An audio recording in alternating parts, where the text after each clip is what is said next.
MGTOW Masterpiece videos are made possible by excellence within the MGTOW community. Join our Renaissance project by submitting your own Masterpiece MGTOW video today.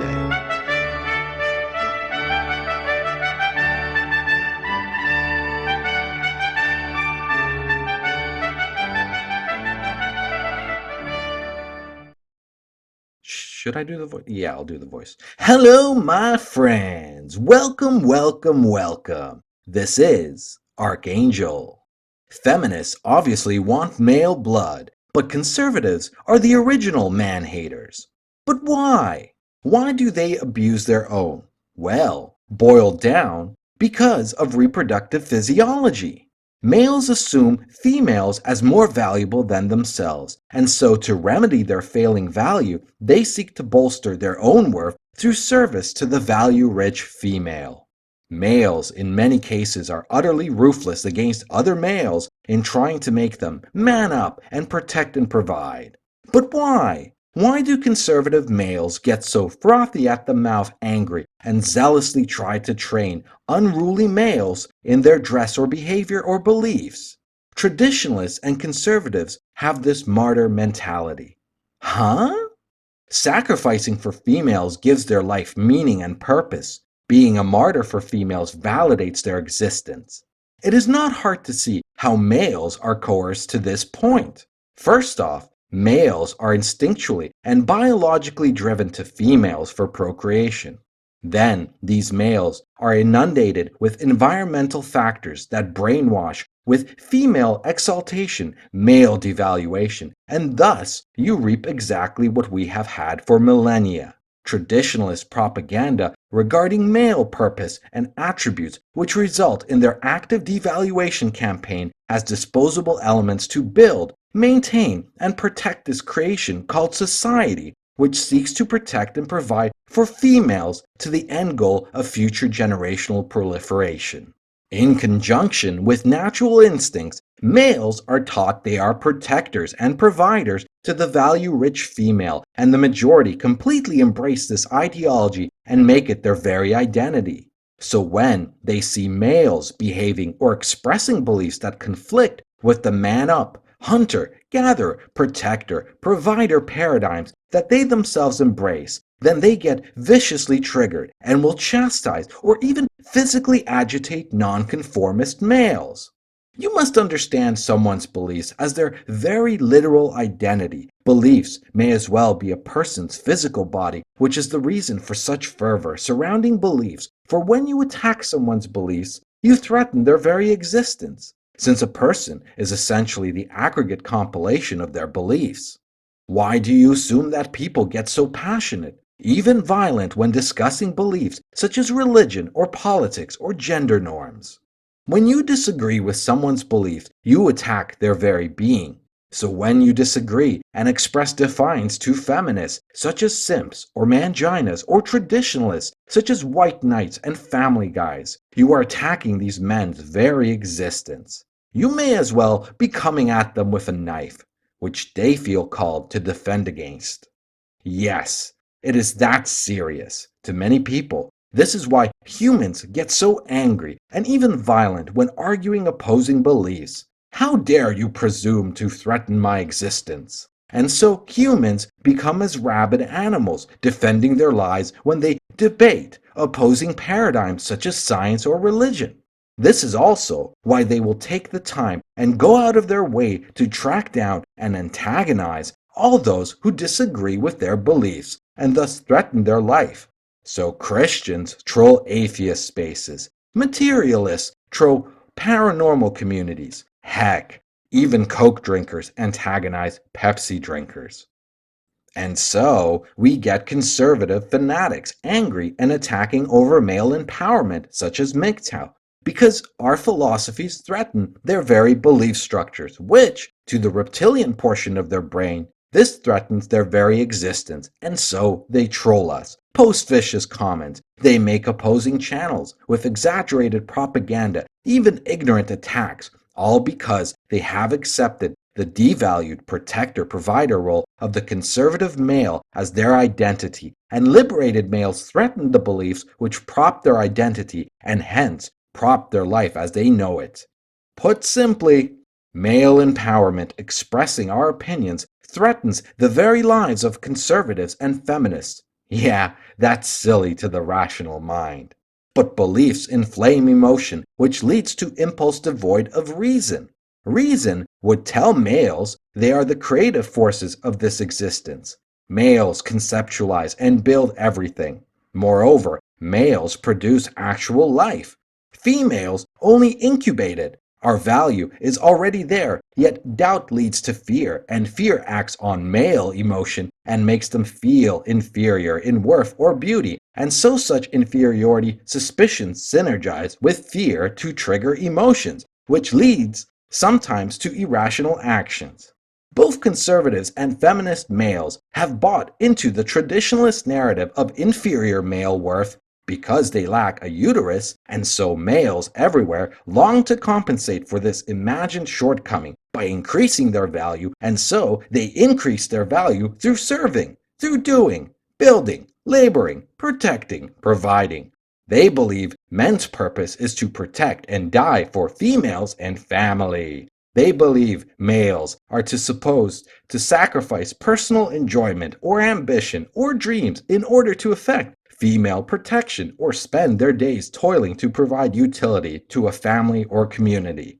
Males are so thoroughly identified with this role of being plain, steady, dependable ward cleavers who spend their lives giving and giving and giving to protect and provide for others. They so fully believe and proselytize a man as obliged and honor bound to marginalize personal pain or desire in order to service and sacrifice for others, that males, all males, should overcome fear and suffering in order to put on a happy face for family and be an unwavering rock for females to lean on.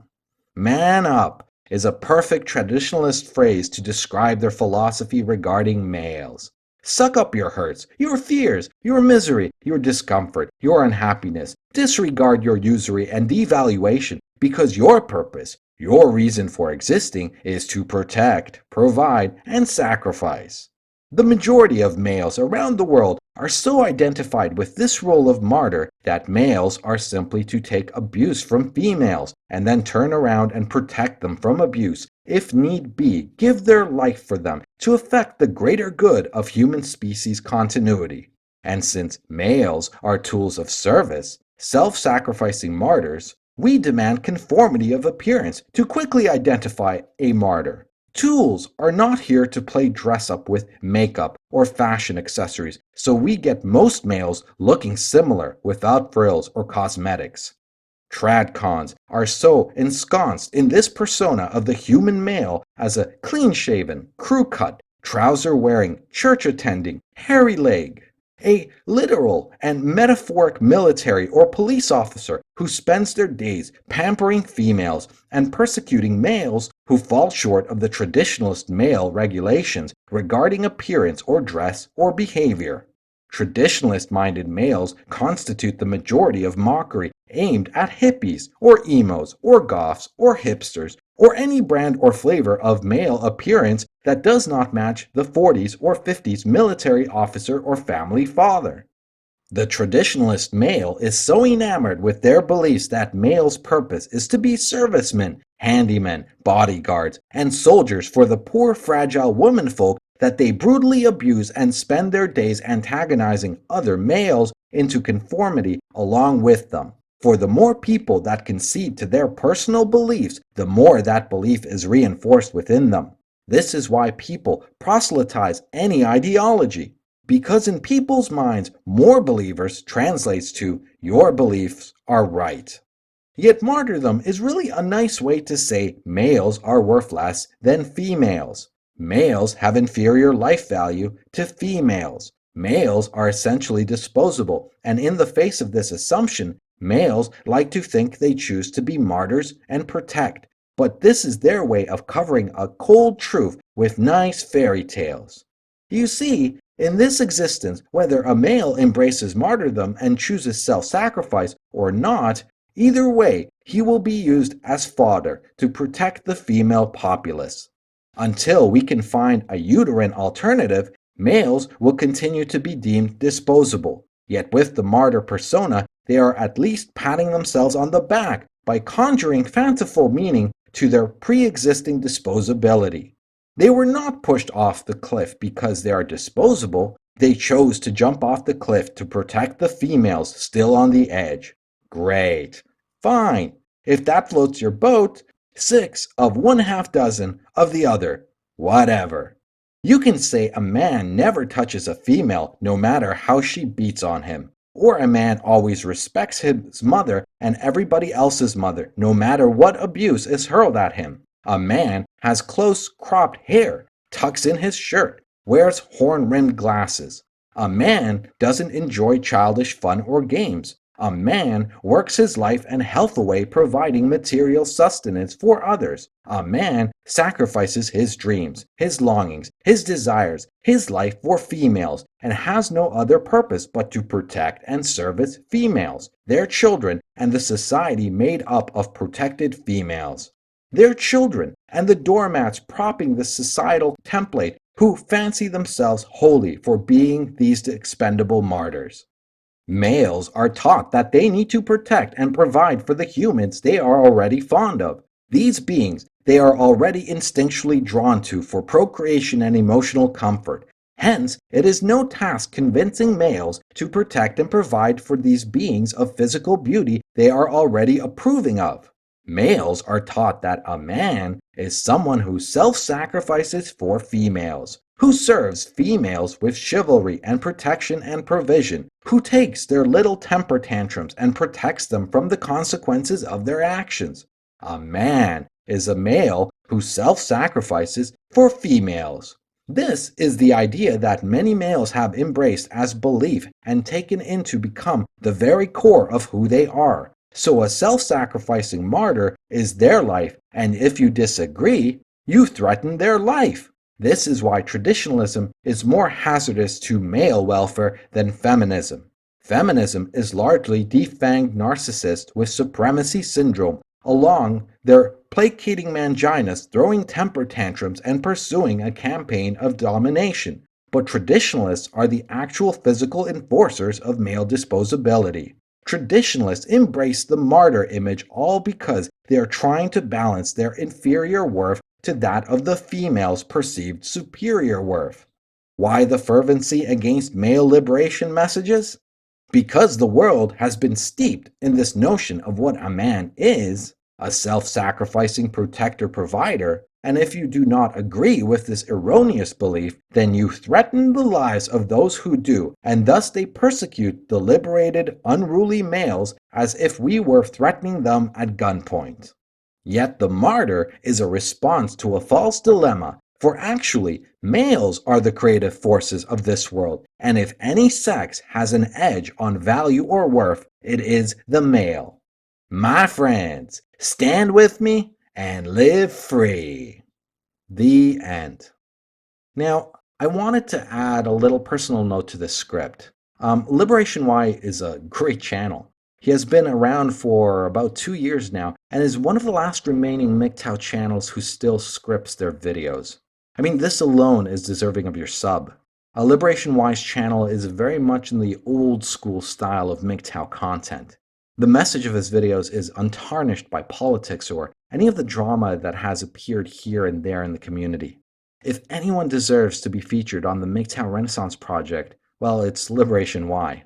No politics, no drama, thought through original scripted content, and a MGTOW message pure as the driven snow. So make sure to check out his videos. They grow on you. But for now, thanks for listening. Go team.